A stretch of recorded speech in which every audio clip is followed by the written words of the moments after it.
The difficulty of thinking about things in a straight line. Or, why have I decided to record this audio with my windows open so you can probably hear everything that's going on outside, including any aeroplanes that might fly over the top of my apartment? They're those small private aeroplanes that land on grass runways just a few kilometers away. But it's always surprising how far away they have to be. And in thinking why, I think, why have I decided to record my voice with this melancholic, serious tone that is, undoubtedly, lower than my usual speaking voice, and it's definitely slower? Does it make it seem more appropriate, more acceptable somehow, more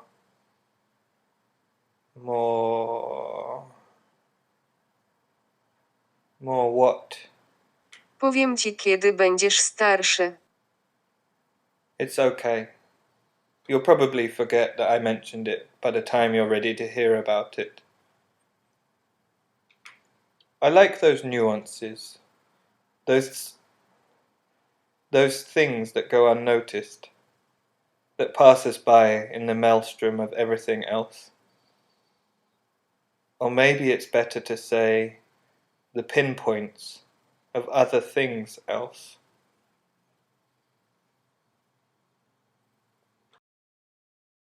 This line, for example. What if I told you that this line is moving? You can't see it moving, but it is moving. From the top to the bottom, like a line in the road disappearing beneath your car. That makes it more interesting, right? More interesting than just a line, right?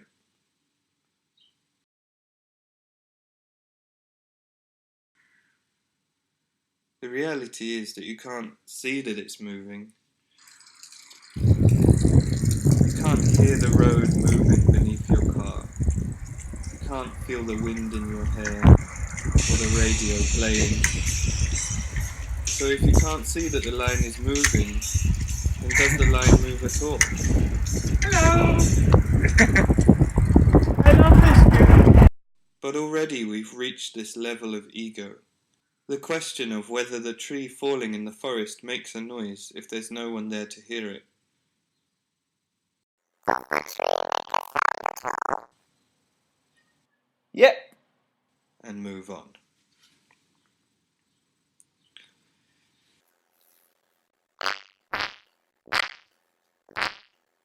That means that something can happen in this world, this universe, without a human being present.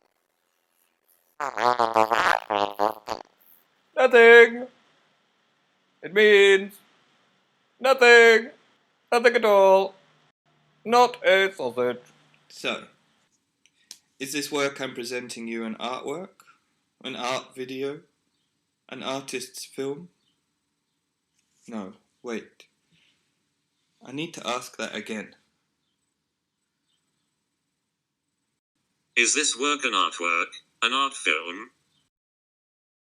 No, wait.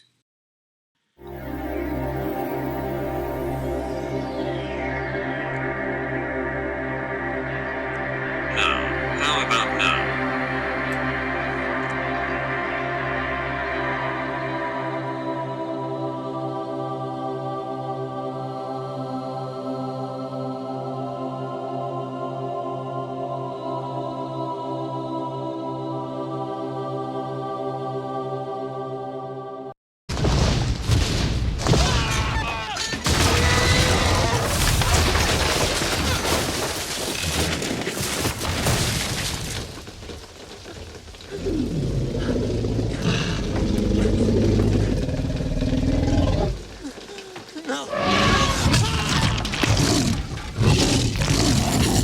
What you have just heard is the call of an African bull elephant. The elephant can be seen just to the right of the Tyrannosaurus rex, hiding between the trees. Experts in the field of elephant communication have deciphered that the sound the elephant makes as the Tyrannosaurus rex dives forward to bite the man sitting on the toilet is a signal of approval, as the man sitting on the toilet is a lawyer, and due to an antisocial behavior order that was filed against the elephant for disorderly conduct and excessive noise during sex, the elephant then found its revenge on the set of the original Jurassic Park movie, which went on to take $1.029 billion at the box office. The elephant sadly passed away soon after the film's release, and was unable to make any claim to the fortune. Its tusks were sold to ivory traders and sculpted into 217 rosary beads. What's going on? Okay, I'm going to tell you the truth now, but only on the condition, the promise, that you don't freak out, because this really isn't a big deal. In no way the kind of big deal that you're going to pretend it is. We're going to smash down the doors of perception so we can see all the stuff that Isn't really there. that is really there, but we don't normally see because we're so transfixed on... The stuff that is really there. Oh, it's so simple for you, isn't it? But the truth that you're so scared of hearing is that, in fact, reality and fantasy are exactly the same thing. Don't you see the flickering? It's flickering. There in that expanse. In that expanse of 9 grey rectangles. It's flickering. Like Casper looking out across the mountains, a mirror reflects a ray of light back into his eyes. Because that's how light and sight works. The ancients were wrong with their flickering candles. No, mirrors.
Where is the image?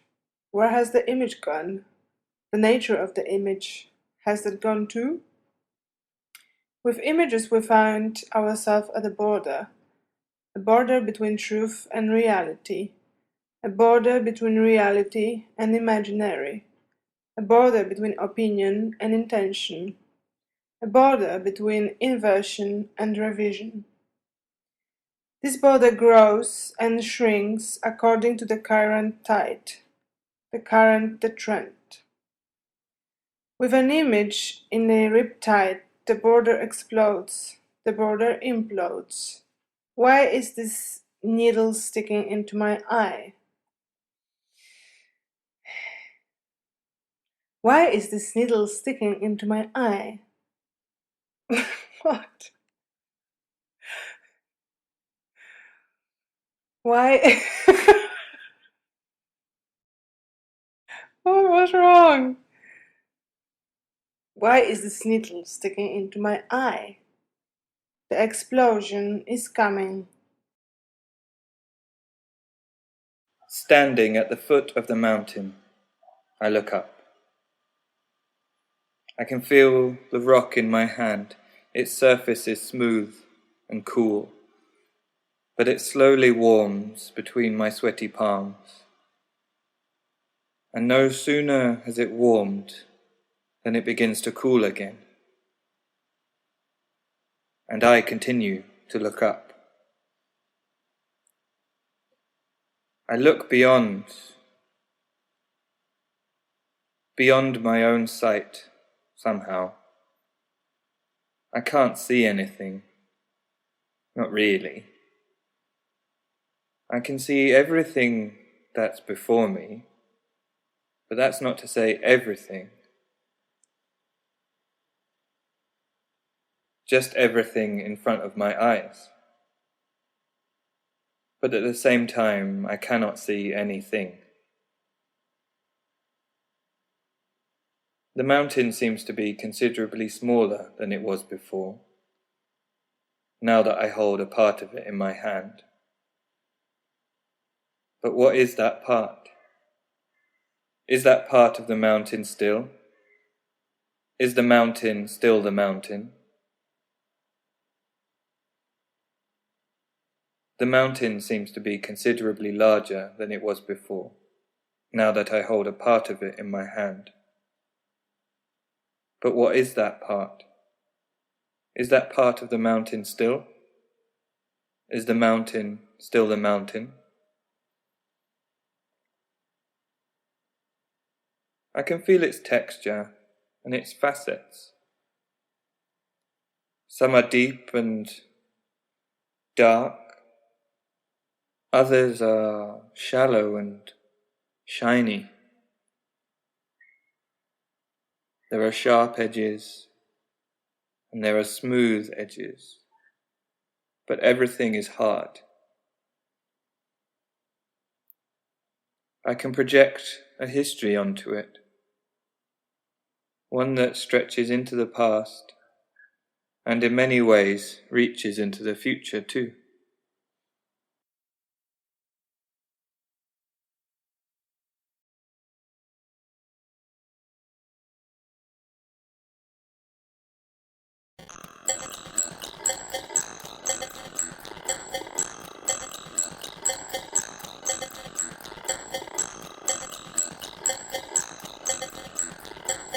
Perhaps the time has come to abandon the usual praise, and rather conceive the prototype of blurting out what should remain unspoken if the existing intersubjective network is to retain its consistency as unknowingly and involuntarily setting off the catastrophe. Fuck the the intersubjective network. Sorry, I shouldn't swear, should I? Doesn't that undermine me? Doesn't that undermine the artistry? Precisely, precision, precession, recession, recessive. The realization of dream elements in the course of waking up is the paradigm of dialectical thinking. This dialectical thinking is the organ of historical awakening. Every epoch not only dreams the one to follow, but in dreaming precipitates its awakening. It bears its sense within itself and unfolds it.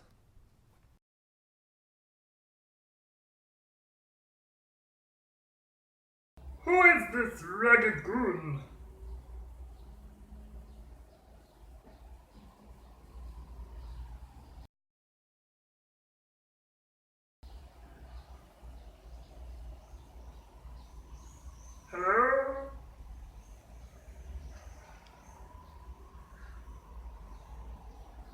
Knock knock.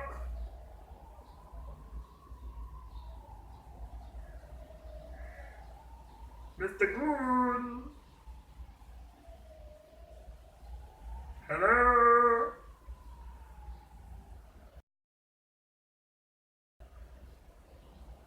Hello. Peter.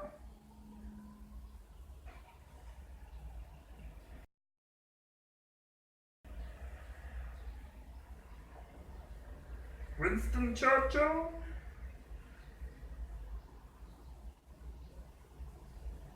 Hello.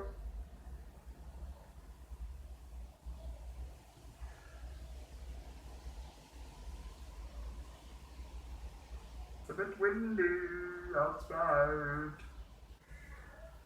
Good job we're inside. I don't know what I'm doing. Particularly, I'm quite hungry.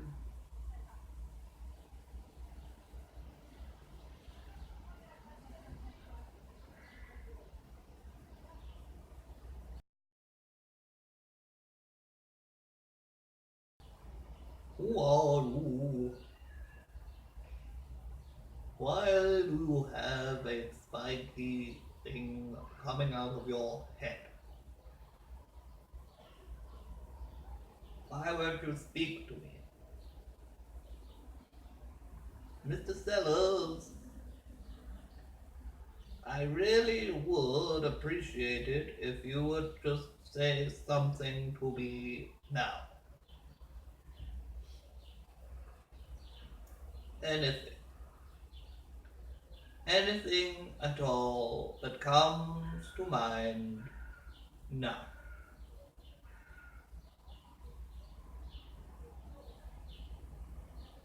You spoke to me before, why won't you speak to me now?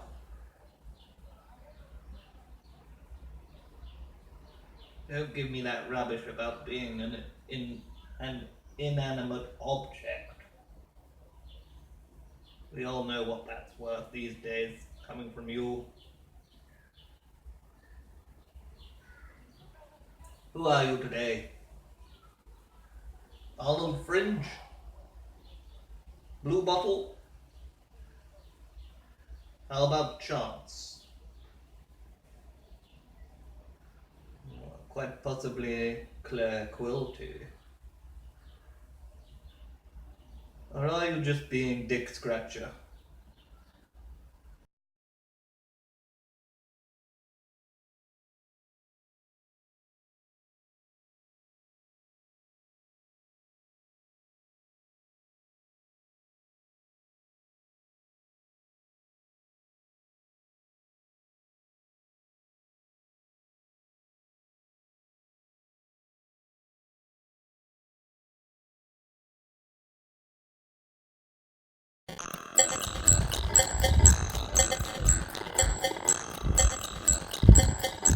Are you alright there, Peter? Are you looking for your coffee?